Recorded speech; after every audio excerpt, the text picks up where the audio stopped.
Bonsoir à tous, soyez les bienvenus sur Maritima TV. Voici tout de suite le journal. Nous sommes le vendredi 18 octobre. Et on démarre par la sécurité. À Martigues, la police municipale s'est dotée d'un nouveau CSU, comprenez un nouveau centre de surveillance urbain.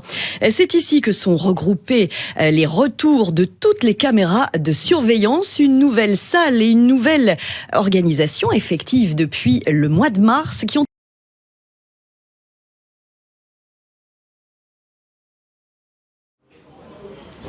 Depuis 2022, Martigues a décidé de passer un cap dans la vidéoprotection. En 2 ans, le nombre de caméras a doublé. On en compte désormais 94 directement reliés à ce nouveau centre de surveillance. Des moyens plus importants pour assurer une double mission. Il y a un aspect de prévention, un aspect de répression et de contrôle et d'interdiction. Voilà, parce qu'il faut interdire, sanctionner également ce qui mérite de l'être. Nous voulons la meilleure tranquillité de l'espace public pour nos concitoyens et ces deux aspects sont indispensables.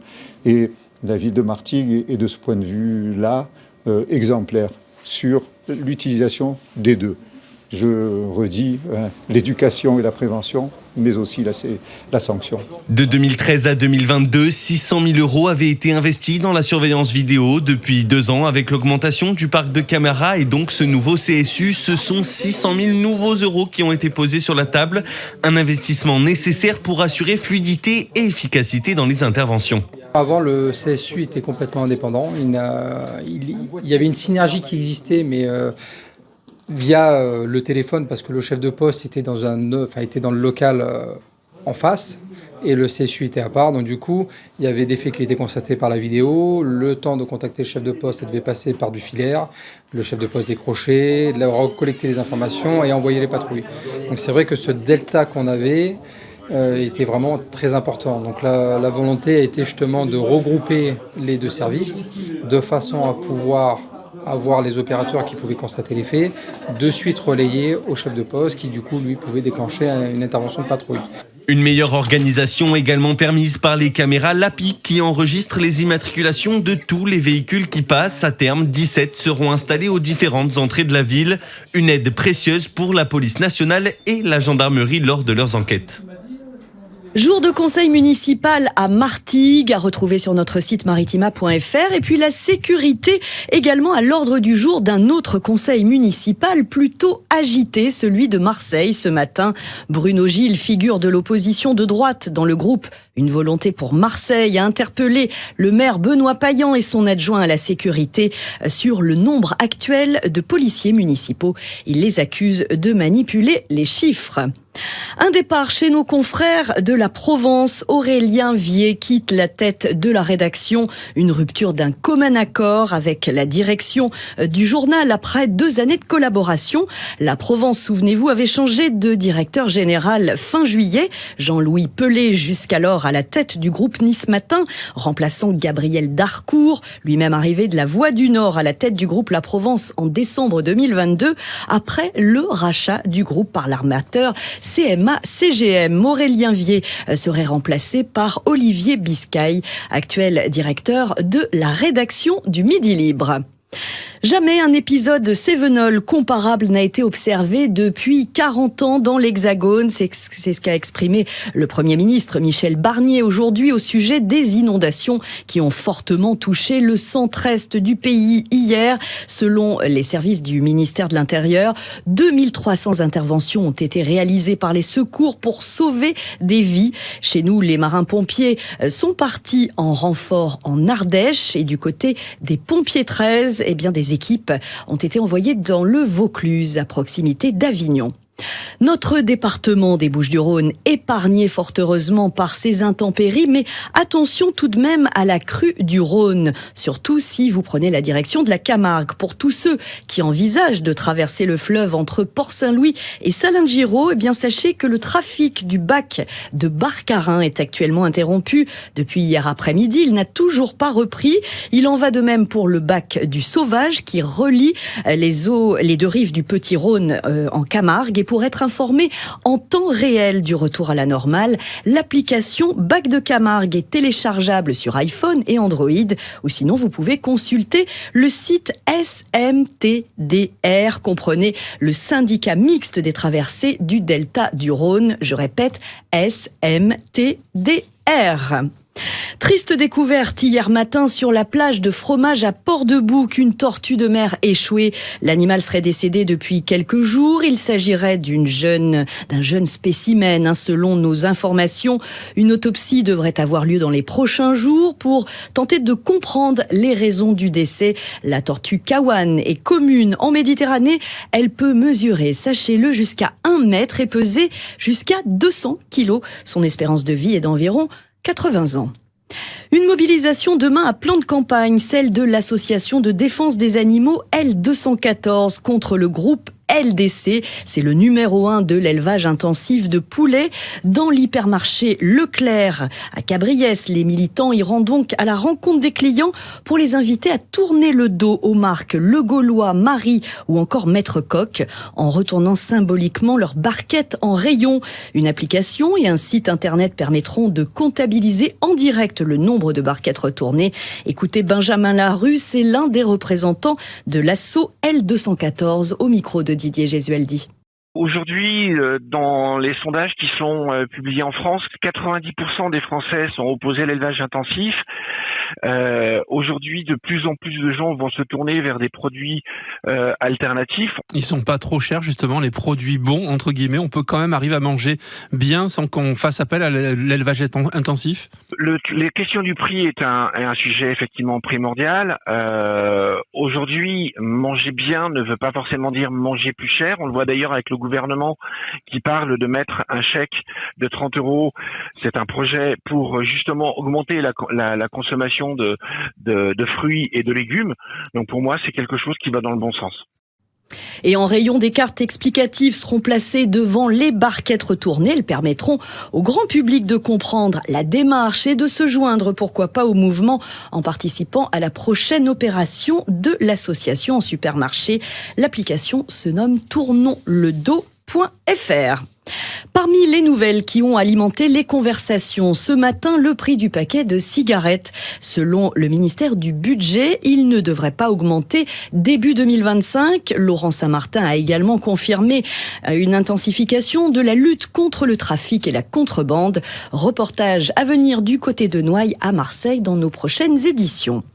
On reste à Marseille. Notre-Dame-du-Mont a été élu quartier le plus cool du monde. D'après le magazine britannique Time Out, des différents critères ont été pris en compte pour cette enquête, comme la nourriture, la culture ou encore la communauté. Une distinction bien accueillie par les habitants du quartier, même si certains n'oublient pas les côtés moins cool de la Plaine ou du cours Julien. Écoutez les réactions au micro d'Enzo Buonalana. C'est peut-être le quartier le plus cool de France et du monde. Il est rempli d'artistes et de vie.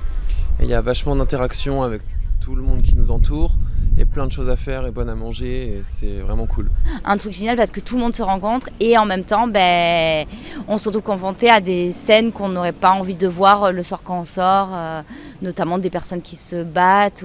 Et on se rend compte que ça peut être aussi dangereux pour certaines personnes, quoi. Ouais, c'est le plus cool pour le truc bobo. Ouais, c'est trop cool. Waouh, trop bien. Il y a des couleurs, il y a des bars et tout. Mais quand on y vit, peut-être que c'est pas si cool en fait comme ça. Il y a peut-être des choses qui sont pas forcément à voir. C'est rigolo sur les photos, les tags et tout. Après c'est sympa, il y a une bonne diversité de gens ici, quoi. Mais après, que ce soit le quartier le plus hype du monde, je suis un peu étonné, quoi. En plus, ce type de classification, ça veut pas dire grand-chose, quoi. C'est un quartier qui est hyper cool, tu vois. Enfin, je pense que l'ambiance est plutôt sympa, que ce soit le matin comme ça ou le soir pour boire un verre. Donc il est plutôt polyvalent et je pense que il fait bien le taf et qu'il est très cool, effectivement. T'as tous les bars ici habituellement, toutes les terrasses qui sont pleines. Et par exemple, moi, la dernière grosse soirée que j'ai fait, après j'étais pas là de l'été, mais c'était la fête de la musique et c'était cool, c'était génial. Il y avait une très bonne ambiance, il y avait des petits stands de musique de partout et puis c'est toujours assez bonne ambiance, je trouve, ici. Marseille et Naples, désormais jumelles. Et oui, l'information est toute fraîche. Le jumelage a été annoncé aujourd'hui en conseil municipal entre les deux villes qui partagent des liens historiques, culturels et géographiques avec un patrimoine commun façonné par leur port stratégique depuis l'Antiquité. Et puis la population partage les mêmes valeurs, solidarité, hospitalité, ouverture sur le monde. Ça se retrouve d'ailleurs dans la lutte contre les inégalités sociales. On passe au sport, un supporter de l'OM bien connu pour ses nombreuses photos avec les nouvelles recrues. Titi, c'est toi le boss, de son vrai nom, Thierry Mode, a réussi le marathon des sables, soit 120 km à travers le Sahara. Âgé de 60 ans, Thierry a relevé le défi après une bonne préparation. Il a perdu 60 kilos. Il a couru pour la bonne cause, pour l'association Les Lueurs de l'Espoir.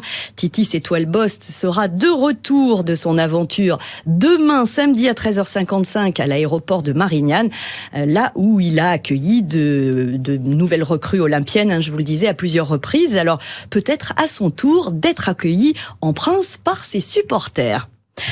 On en vient à l'actu de l'OM. Justement, c'était conférence de presse aujourd'hui avant le déplacement des Marseillais à Montpellier dimanche. Après la trêve internationale, 2 nouvelles à retenir. Alors on commence par la mauvaise. L'OM a perdu un joueur, Carboni, opéré du genou aujourd'hui même et qui risque l'immobilisation jusqu'en fin de saison. Et puis la bonne nouvelle, c'est la titularisation de Rabiot, comme annoncé officiellement par le coach Roberto De Zerbi au micro de Karim Attab. Allora Rabiot ha lavorato molto bene, gioca titolare domenica. Rabiot a très bien travaillé, il sera titulaire dimanche. On voulait vraiment réussir à le mettre dans de bonnes conditions physiques et je pense que là, il a retrouvé sa forme. Je l'ai vu et c'est vrai, je suis très content de ce qu'il a fait, très content de lui. C'est quelqu'un qui est humble, qui est disponible, qui est vraiment à disposition de l'équipe, qui avait voulu venir ici aussi, donc très enthousiaste et évidemment que c'est un joueur qui peut faire la différence dans cette équipe. On connaît sa valeur, c'est un joueur vraiment de très haut niveau. Donc voilà, on est fiers, on est heureux de l'avoir aussi ici, mais maintenant évidemment il faut que lui aussi se mette dans les bonnes conditions. Mais c'est un joueur comme c'était Højbjerg, Greenwood, un joueur de ce calibre-là. Valore aggiunto come Højbjerg, come Greenwood, come sono questi giocatori qua. Coup d'envoi de Montpellier OM dimanche à 20h45, à suivre évidemment en direct et en intégralité sur Radio Maritima avec les commentaires de Karim et de Jacques Bail. Foot toujours, reprise de Ligue 2, vous le savez, premier match à domicile délocalisé pour le FCM ce soir dès 20h au stade Jean Laville à Guignon face à Rodez. Et puis le tirage au sort du 6e tour de la Coupe de France, il y aura le derby de l'étang, Berre-Marignane-Gignac-Côte-Bleue. Istres se rendra à Rousset, rencontre prévue les 26 et 27 octobre. Mais avant, place au championnat national 2 pour Marignane et Istres, les Istréens qui accueillent les Lyonnais de Gaulle ce soir à Parsemin. Et puis un déplacement au Puy pour les Marignanais. En volley, 2e journée de championnat pour les Rouges et Blancs de Martigues et surtout le premier match à domicile à ne pas manquer demain samedi. Les volleyeurs reçoivent Saint-Quentin. Ce sera à 18h30 au gymnase Julien Olive. Martigues Rugby Club qui organise son 3e événement, la 3e Mêlée Rose au profit d'Octobre Rose, vous l'aurez compris, pour lutter contre le cancer du sein. Très belle manifestation, rendez-vous demain dès 14h au stade de la Coudoulière, tournoi de rugby à 5 mixte ouvert à tous, profitez-en. Il y a aussi des animations gratuites pour les enfants et l'entrée est libre. Allez, d'autres sorties dans la région pour ce premier week-end des vacances scolaires dans l'agenda, signé Noria Boussena. L'incontournable fête de la châtaigne et de l'automne est de retour à Martigues. Alors la châtaigne sera la star tout ce week-end au jardin de Ferrières. Les animations ne manqueront pas dès le matin 10h autour de nombreux ateliers, comme par exemple création de couleurs, extraction de miel et découverte des produits de la ruche. Dans l'après-midi, spectacle de la capoulière au théâtre de verdure, découverte de différents miels également, sans oublier les plats cuisinés. Et pour les plus gourmands, c'est une première, vous allez pouvoir déguster la viande d'Aubrac aux cèpes et aux châtaignes. De bons moments pour se réunir en famille, entre amis et profiter du plein air et savourer ce bon fruit d'automne. La nouvelle édition des Journées nationales de l'architecture débute ce vendredi et tout ce week-end. Pendant 3 jours, l'architecture contemporaine sera mise à l'honneur sur l'ensemble du territoire. L'occasion pour le grand public de découvrir les réalisations de nombreux architectes ou des chantiers en cours. Eh bien, à Martigues, par exemple, le service Art, Histoire et Archéologie organise la restitution des résidences artistiques au Tétrodon. C'est ce samedi. Et puis cette année, les artistes en résidence proposent des ateliers, balades, créations sonores ainsi qu'une table ronde pour découvrir le travail issu de leur séjour dans ce site unique labellisé Architecture contemporaine remarquable. Un escape game urbain organisé dans toute la ville de Salon de Provence ce samedi, c'est l'opération Clepsy qui est au programme à partir de 14h. Votre mission, sauver Salon en découvrant l'identité des malfaiteurs de la confrérie du Crépuscule qui a piraté toutes les données personnelles des habitants. Grâce à votre smartphone, explorez des lieux emblématiques de la ville, reconnaissez vos alliés et faites le bon choix sans vous faire démasquer. Une belle aventure à vivre en famille ou entre amis pour bien démarrer ses vacances scolaires. La 3e édition de la Noria de l'environnement s'installe samedi à Fos-sur-Mer. Rendez-vous à la Maison de la Mer de 10h à 18h. Et bien, cette journée mettra à l'honneur des activités variées autour de la protection de l'environnement avec des balades, des visites, des conférences. Par exemple, les pompiers du 10-13 animeront des démonstrations de véhicules d'intervention incendie. Pas moins de 27 stands d'information seront présents et c'est gratuit. Ce dimanche, la Canebière et le Vieux-Port s'illuminent une nouvelle fois avec le festival Bleu au bout la mer avec l'association Carouane et la Cité des Arts de Rue à Marseille. Une manifestation qui célèbre la mer et l'environnement avec des visites par exemple au musée d'histoire de Marseille, des spectacles, performances, ateliers, animations scientifiques pour toute la famille. Tout le programme est à retrouver sur le site de la mairie du 1er et 7e arrondissement de Marseille. Et on n'oublie pas le 3e salon Habitat à l'Arena du Pays d'Aix ce week-end. Et puis coup double au Parc Chano à Marseille qui accueille le salon SIAC, comprenez Salon international d'art contemporain, et le salon bien-être Artemisia. Bientôt la foire au Santon à Marseille. Alors on se tient prêt avec un peu d'élan, c'est vrai, pour la 222e édition à partir du 16 novembre. Ça sera vite là sur le Vieux-Port à Marseille avec plus d'une vingtaine d'artisans santonniers. Et c'est surtout l'occasion de vous annoncer, non sans fierté, que Maritima devient le partenaire officiel de la manifestation. Les pastoraliers martégots, on reste dans le thème, ont repris le chemin des répétitions tous les vendredis à 17h30 dans la grande salle associative avenue des Frères Lumière à Martigues. Alors si vous connaissez des personnes intéressées pour perpétuer cette tradition culturelle, la pastorale Morel, pièce de théâtre dédiée à la nativité en Provence, jouée et chantée en provençal, eh bien n'hésitez pas à rentrer en contact avec les pastoraliers martégots. Et puis sachez qu'ils recherchent particulièrement 2 enfants entre 10 et 13 ans pour des petits rôles. Les pastoraliers que vous pourrez retrouver dès le 13 décembre à 20h à Miramas pour une veillée calendale avec le groupe folklorique de Fos. Et puis en janvier, 2 représentations de la pastorale prévues à Martigues. Du ciné avant de se quitter, que de bons films à l'affiche avec L'amour ouf de Gilles Lelouch, on vous en a parlé cette semaine, mais aussi Barbès, Little Algérie. C'est le tout premier film d'Hassan Guérard, ex-attaché de presse de cinéma. Alors ce jeune réalisateur a passé 2 ans au cœur de ce quartier parisien du 18e arrondissement pour s'imprégner de l'esprit et rendre hommage aux binationaux. Au micro de Jeff, à l'occasion de l'avant-première au Pâté Plan de Campagne, il a confié ses impressions. Écoutez plutôt. Je peux pas rêver mieux, ils étaient touchés, magnifiques, on sentait une vraie sincérité, on sentait pas des gens qui viennent vous brosser, mais le problème, je suis très fier que ce soit à Marseille comme ça, mais ça a été partout comme ça. On va dire binationaux ? Binationaux, oui. Binationaux. Dédicace à la fin. Oui. Binationaux parce que je suis un binational. C'est-à-dire que quoi qu'il arrive en France, on veut peut-être nous virer, à l'arrivée, la France restera toujours dans notre cœur. En France, on n'est pas chez nous, et quand on va chez nous, nous sommes uniquement des immigrés. Mais à l'arrivée, on peut aller n'importe où. On est peut-être des apatrides, mais notre cœur, ça on peut pas nous le changer.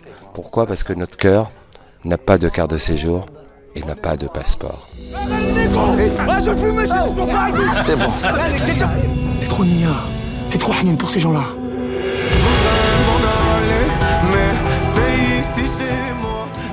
Et l'âme de Barbès, Little Algérie, résonne jusqu'à Noailles à Marseille. Réaction complète à retrouver sur notre site maritima.fr, puisqu'il y a également dans le premier rôle le rappeur Sofiane Zermani en interview. Et puis, sachez que ce film est à découvrir dans nos salles, que ce soit au Palace à Martigues, au Pâté Plan de Campagne ou encore à la Joliette à Marseille. Les vacances de Toussaint ont officiellement commencé pour les scolaires depuis quelques heures. Ça, c'est chouette. Et Bison Futé voit orange en revanche sur les routes dans le sens des départs. Circulation difficile dans le département, plus largement dans la région et surtout sur l'A7 et l'A8 où ça va bouchonner. L'info continue en version journal toute image pendant ces vacances. On continue de vous accompagner. Le temps pour nous de déménager et d'investir nos nouveaux locaux au sein de Provence Studio. Rendez-vous sur un plateau nouvelle génération. Petite pointe au cœur quand même de quitter cet univers. J'en profite pour remercier Géraldine Ramelot au montage et à la réalisation aujourd'hui de ce journal. On est ravis de partager toutes ces infos avec vous et on va continuer de le faire avec toujours autant de passion. Très bonnes vacances, profitez bien de votre week-end et surtout, prenez soin de vous. Toute la saison sur Maritima, avec votre concessionnaire Nissan Marseille, l'Estac et Aubagne Groupe Morin. Suivez en direct l'Olympique de Marseille. Dimanche 20 octobre à 20h45, l'OM se déplace à Montpellier. Vivez le match en direct sur Maritima, en compagnie de Karim Attab et Jacques Bail. Avec notre partenaire, votre concessionnaire Nissan Marseille, l'Estac et Aubagne Groupe Morin. Nissan, Defy Ordinary, défiez l'ordinaire.